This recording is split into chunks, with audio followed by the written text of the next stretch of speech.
The US and EU are joining to create the world's biggest free trade zone. It's supposed to boost economic growth and create jobs on both sides of the ocean. If another country like the United States was able to compete for that market, prices would come down, consumers would be allowed to enjoy more poultry at lower prices. But why then is it all so secret? Is this in the name of development or profiteering? Same agenda that was tried in 1998. And in Europe, people said nein, no, non, I don't think so, niet, because nobody thought it was a good idea to give away all of the consumer and environmental standards for theoretical gains.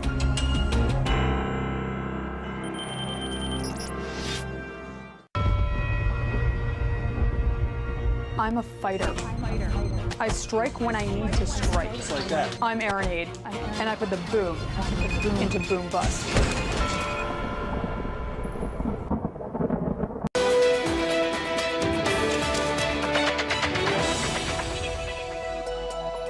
Thanks for sharing your Saturday with us here on RT International. A police officer in Australia has taken his duty of care to a new level after he used a lost phone to post a selfie from the owner's Facebook account in order to try and find her. Along with his own photo, the officer wrote, "You should probably put a password on your phone. When you're ready to pick it up, it'll be at the police station." The message was followed by a picture of the phone locked up in a cell with a caption, "By the time you pick it up, it will be fully charged." The phone's owner, who lost it on a night out, says she was absolutely clueless. I didn't actually see it on my Facebook page. I had no idea that it had all happened. The first time I saw the selfie was when I was at the police station with the officer. And I realised that this had all been happening without me having any idea. Well, the prank has prompted reactions far beyond Facebook, grabbing media headlines from Hong Kong to the Netherlands. The phone's owner says she's been utterly amazed by the response.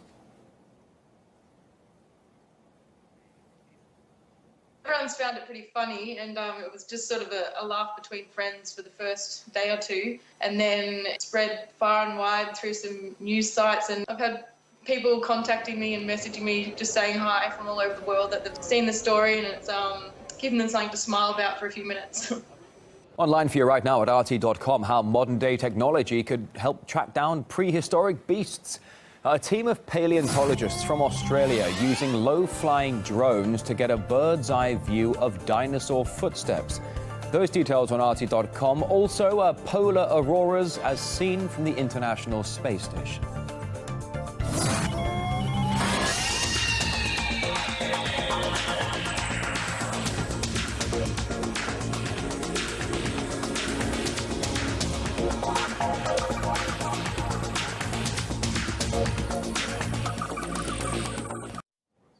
Twenty past the hour here in Moscow. There has been a change in the U.S. State Department's voice. Spokesperson Jen Psaki stepped down from the job in February, tweeting she will miss her incredible colleagues. And she's being replaced by Admiral John Kirby, who has some tough tests ahead. RT's Gayane Chichikan takes a look. The Pentagon's chief spokesman, Rear Admiral John Kirby, is announced to become the spokesperson of the State Department. The appointment has already raised some eyebrows. There has never been in modern times a military person who has been the spokesperson for the Department of State. With Barack Obama at the helm of the country's foreign policy, the U.S. State Department has seen an influx of political appointees in top leadership positions. They are not career diplomats, but they go on to represent the United States around the world. Andrew Shapiro had not worked a day as a diplomat, but he did reportedly raise more than $1 million for President Obama's election campaign. He is now the U.S. ambassador to the Czech Republic. I look forward to strengthening U.S. and Czech relations. Just 5 months into the job, the Czech President Miloš Zeman said his doors were closed to the U.S. ambassador. That's after Shapiro advised him not to go to Moscow on May 9th to celebrate the victory over Nazi Germany 70 years ago.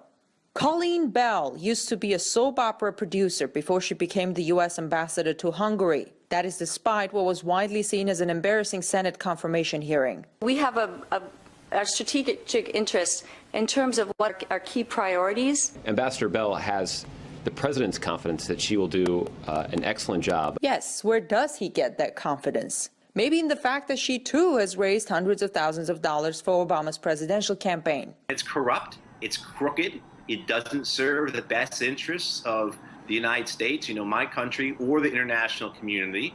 But unfortunately, that's the way the system works in the United States, where money is a dominant factor in politics. A prominent fundraiser became ambassador to Argentina, even though he acknowledged that he had never set foot in the country and isn't fluent in Spanish. Mr. Mehmet, have you been to Argentina? Senator, I haven't had the opportunity yet to be there. I've traveled pretty extensively around the world, but I haven't yet had a chance. In President Obama's second term, 41% of the people he has appointed as ambassadors have been political, meaning not career diplomats. And some of those appointments came at the expense of, well, diplomacy. In Washington, I'm Ganesh Chakyan, RT. In brief, a global snapshot now. A strong 7.9 magnitude earthquake has struck Nepal, about 80 kilometers northwest of Kathmandu. Right now, at least 2 people killed. A number of buildings collapsed, including centuries-old temples and towers in the old center of the old town, Kathmandu. And some 400 people are feared trapped under the rubble of an historic 9-story tower there. The main international airport currently closed, and the quake hit around noon, also being felt in neighboring India and Pakistan, where people were seen rushing from their homes. To Los Angeles, where scuffles broke out with police during a rally to commemorate the 100th anniversary of the mass killing of 1.5 million Armenians by Ottoman Turks in 1915. The so-called March for Justice was attended by thousands. They walked almost 10 kilometers towards the Turkish consulate, angry at the Turkish government for refusing to recognize the mass killings as genocide. Similar demonstrations were seen in cities worldwide.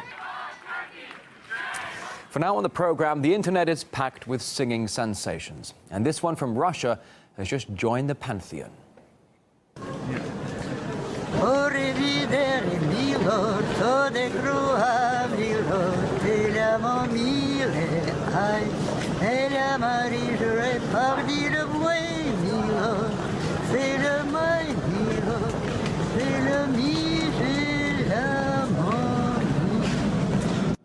She calls herself simply Grandma Leader. She was noticed by French singer Charles Aznavour after a video of her performance was put online and got over 500,000 views. Leader has been a long-time Aznavour fan and dreamt of going to his concert.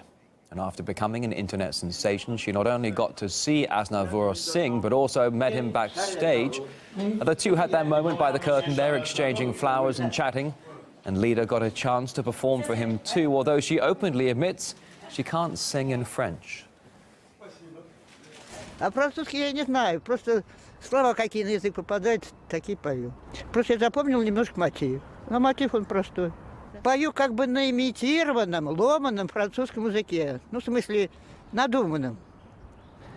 Paris, je le mets, c'est toujours, c'est les bouets, c'est les his, c'est le tout, je le mets, c'est le mi.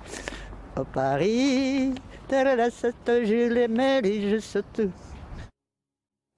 Well, thanks for joining us here on RT International on this Saturday. Up next, boom bust, looking at how your debt and your savings are connected in a very distorted banking system. Stick around, it's RT International.